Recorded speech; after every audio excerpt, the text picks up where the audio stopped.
good, everybody? Today's video is all about why you should quit coffee and how to go about the process if you're someone who's even dependent on that one single cup of coffee every single day. The issue with our society is that we don't question things enough. Take the case of something like tobacco. In the 1950s, consuming tobacco used to be considered fashionable, cool, it was socially accepted. And as we progressed with science, we figured that, hey, tobacco completely wrecks your system. And the bitter truth is that that's the exact same thing that's happening with caffeine and coffee.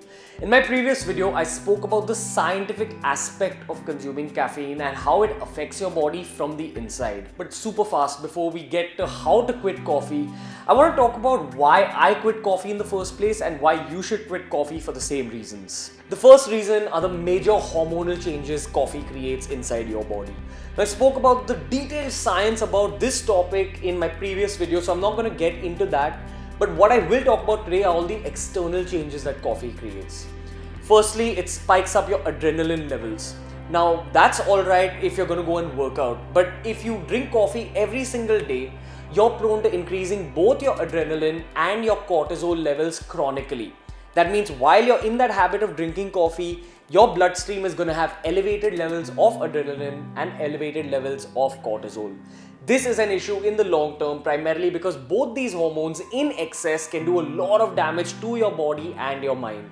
Cortisol is called your stress hormone, and too much of it in your bloodstream leads to more fat deposition, an inability to put on muscle mass easily, but most importantly, premature aging and increased levels of stress.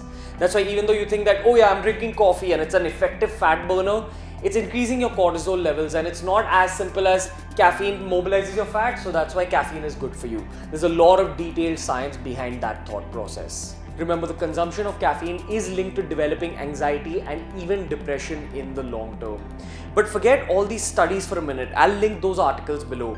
But I'm going to talk a little bit from my own personal experience. Now I'm an entrepreneur and I run a YouTube channel. I've got a very large amount of work in my life.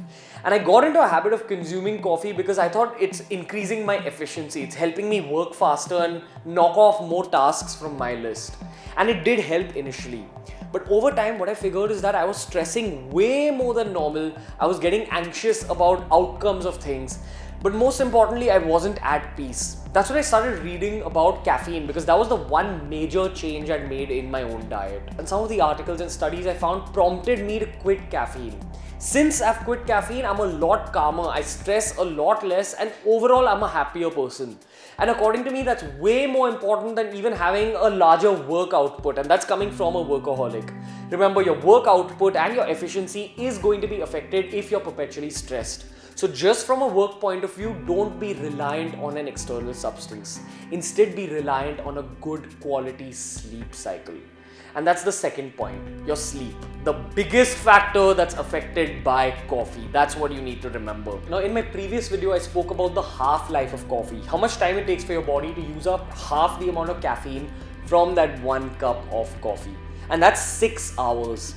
So if you have coffee anytime after even like 3 in the afternoon, while you're sleeping, midnight, or even after that late into the night, coffee is still active inside your body. That caffeine is active, it's being used up by your body. That's how it affects your sleep while you're trying to sleep. Now, what does this do inside your brain? It affects your REM sleep or your REM sleep, which is the most important, the deepest phase of your sleep. It's also the part of your sleep where you dream, and it's the part of your sleep where your body recovers the most. Remember, all your cell recovery, your muscle recovery, all that happens while you're sleeping. If you want to create the best possible anabolic environment inside your body, if you want to burn off the most fat and put on the most muscle, you need to focus on your sleep. And a lot of people who consume coffee and caffeine, especially at night, they'll say things like, yeah, I'm tolerant to coffee and I'm tolerant to caffeine, without even being open to the flip side, the other side of the coin. Have you tried sleeping without coffee at any point? According to me, you can't come to conclusions about the effects that a substance has on your body without completely letting go of that substance as well. If you're someone who drinks coffee every single day, I just recommend that you cut it out for 1 week and see the difference in your sleep. Remember, there's a reason coffee and caffeine is called a stimulant. It stimulates your brain to stay awake when really your brain's fatigued and wants to rest. And finally, and most importantly, the reason I follow this fit lifestyle and this long-term fitness regime thing I keep talking about, it's all about mental discipline. It's based on becoming the best version of yourself mentally, not just physically. You won't grow mentally if you're dependent on something from the outside world. If you want to become happy, if you want to find peace of mind, that happiness and that peace of mind needs to come from inside you, not the outside. And that's why an external stimulant like coffee, even though it's present all around us, is just as bad as cigarettes. But coming back to the point, my main reason for putting out this video is that I want to help everyone who's developed this habit of drinking coffee to kind of just quit that habit. Even if you're completely against the idea of quitting coffee, if all these arguments aren't able to convince you, I just recommend that experiment. Try it out for a month. Go a month without coffee and see the change in your life. Never ever be that person who's afraid to make a change just because you're afraid of how that change will affect you. Open up to new situations and never be dependent on external substances. So coming straight to the point, how do you go about quitting coffee? Now obviously there's two ways of going about it. You either go cold turkey, which is just quitting immediately and seeing how your body reacts, which works for some people but it may not work for most people. And the other way of quitting is that you gradually taper it out. So this means that if you're into a habit of having 2 cups of coffee every day, gradually reduce it to 1 cup of coffee a day.